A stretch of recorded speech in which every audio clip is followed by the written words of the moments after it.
પાલિકા જિલ્લા અને તાલુકા પંચાયતની ચૂંટણીને હવે ગણતરીના દિવસો બાકી છે ત્યારે આપની ન્યૂઝ ચેનલ એબીપી અસ્મિતા પહોંચી આણંદના બોરસદ ખાતે। અહીંના સ્થાનિકો કઈ સમસ્યાથી પીડાઈ રહ્યા છે?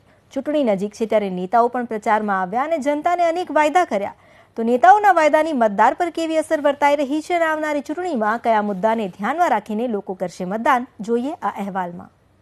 બોરસદ નગરપાલિકાની ચૂંટણી છે ત્યારે બોરસદની જનતા સાથે વાત કરશું કે બોરસદની જનતાને પાયાની સુવિધાઓ કેવી મળે છે, કેવી તેઓ ઈચ્છી રહ્યા છે અને આગામી ચૂંટણીની અંદર કેવા ઉમેદવારને પોતાના જનપ્રતિનિધિ તરીકે ચૂંટવા માંગે છે। સૌથી પહેલા આપણે પૂછીશ કે અહીંયા બોરસદની અંદર રોડ રસ્તા કેવા છે, કેવા હોવા જોઈએ? રોડ રસ્તા તો છે, સારા છે, પણ ગંદકીનો બહુ મોટો પ્રશ્ન છે। બહુ જગ્યાએ તમે જોઈ શકશો કે ગંદકી બહુ જ પુષ્કળ હોય છે, તો અમે એવી આશા રાખીએ છીએ કે ગંદકીનો પ્રશ્ન સોલ્વ થાય। અચ્છા કાકા, આ ભાઈએ ગંદકીની વાત કરી, તમે કયો કઈ અહીંયા સમસ્યા છે બોરસદ? બસ એ ગંદકીનું જ છે, વધારે આશાઈ સાહેબ જરા એ નથી કરતા સપોર્ટ, અને ગંદકી જ્યાં ત્યાં જોવા મળે છે। સાફ સફાઈમાં એ લોકો નથી, ફોનો કરીએ ત્યારે આવીએ છે, ફરિયામાં ખાસ કરીને ગંદકી જે સફાઈ થવી જોઈએ, ફરિયામાં કચરો વારવાનો, ત્યાં આગળથી કચરો ઉઠાવવાનો, સવારમાં એકવાર ટ્રેક્ટર આવી ગયું પછી બીજા દિવસે સવારમાં એ બૂમ પાડ્યા વગર જતો રહે। તમારે ધ્યાન રાખવું પડે કે ટ્રેક્ટર આવ્યું છે। એક યુવાન તરીકે તમે શું ઈચ્છો છો? બોરસદ અત્યારે કેવું છે, કેવું હોવું જોઈએ? ખાસ પાયાની સુવિધાઓ કેવી મળે? પાયાની સુવિધામાં એવું છે કે પાણીનો બગાડ બહુ થાય છે। નગરપાલિકા દ્વારા કહેવામાં આવે છે કે દંડ વસૂલીશું, પણ કોઈ એરિયામાં દંડ વસૂલવામાં આવતો નથી। પાણીનો બહુ જ બગાડ થાય છે અને અઠવાડિયામાં 2 વખત બંધ રહે છે। એટલે પૂરતું પાણી નથી મળતું? પૂરતું પાણી મળે છે પણ એનો બગાડ બહુ થાય છે। આપ શું કહેવા માંગશો બોરસદને કઈ રીતની જરૂર છે અત્યારે, અને આવનારી ચૂંટણીમાં કેવા ઉમેદવાર તમે ચૂંટશો જે તમારા જનપ્રતિનિધિ? પાણીનો તો મોટામાં મોટો પ્રશ્ન છે જ। અવારનવાર જગ્યાએ જોઈએ છે તો પાણીનો બગાડ ઘણો બધો થઈ રહ્યો છે। એક તો પહેલી એ જ બંધ કરાવવો જોઈએ, અને આગળ જે બધી જે સુવિધાઓ જે છે એ દરેક જગ્યાએ એરિયામાં ખડકી વાઇઝમાં જે અલગ અલગ જે બીજા બધા જે એના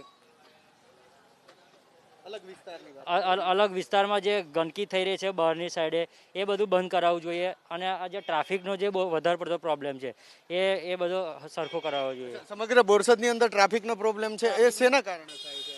એ લારીઓ છે, પછી લારીઓનું છે, એ બધું વ્યવસ્થિત કરાવવું જોઈએ। તમામ જગ્યાએ એનો જ મોટામાં મોટો ટ્રાફિકનો પ્રશ્ન છે। બરિયાદેવ છે, આ બાજુ સાઈડ છે, આ ફુવારા સાઈડ છે। કાકા, આપ શું કહેશો? અહીંયા આ જે બધી વાત થઈ, એક બીજી વાત તમને કરું કે સ્ટ્રીટ લાઇટ અને બીજી અન્ય સુવિધાઓ કેવી?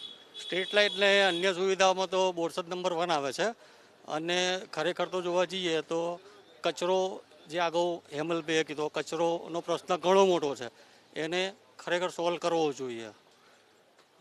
ટ્રાફિકની સુવિધાની વાત કરી, રોડ રસ્તા તમારી દ્રષ્ટિએ કેવા છે? એ ટ્રાફિકમાં કઈ કારણભૂત થાય છે ખરા? હા, એ તો ઇસ્યુનો નથી। જનરલી ઇસ્યુ શું છે કે આપણા 2 વડીલોએ જે બોરસદના નાગરિક કહેવાય, જે યુવાન રાઈટ છે, એમણે જે કહ્યું કે કચરાની પ્રશ્ને એ કચરો આપણે જે રીતે ઠલવાવો જોઈએ બોરસદની બહારની ગામના, એવું કાંઈ થતું નથી। તો પહેલું તો આપણે કચરા ઉપર ધ્યાન રાખીશું કે જેથી કરીને બોરસદની મેં ગંદકી ઓછી ફેલાય, કોરોનાનો માહોલ ઓછો બને, એટલા માટે આપણે પહેલું તો સફાઈ ઉપર ધ્યાન આપીશું। કેવા નગર સેવક તમે ઈચ્છો છો?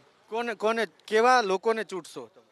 અમે એવા નગર સેવકને ચૂંટીશું કે જે બોરસદ પ્રત્યે 24 કલાક એમનો પૂરતી ધ્યાન રાખશે અને એમને જનતાને સારી એવી સચાઈ આપશે। બોરસદના લોકો સાથે વાત કરી તો સૌથી મોટી સમસ્યા અહીંયા ગંદકીની સામે આવે છે, ત્યારબાદ ટ્રાફિકની સૌથી મોટી સમસ્યા સામે આવે છે। લોકો કહી રહ્યા છે કે આગામી ચૂંટણીની અંદર એવા લોકોને ચૂંટશું જે 24 કલાક બોરસદને સારું, સ્વચ્છ અને સુંદર બનાવવા માટેની કાળજી રાખે।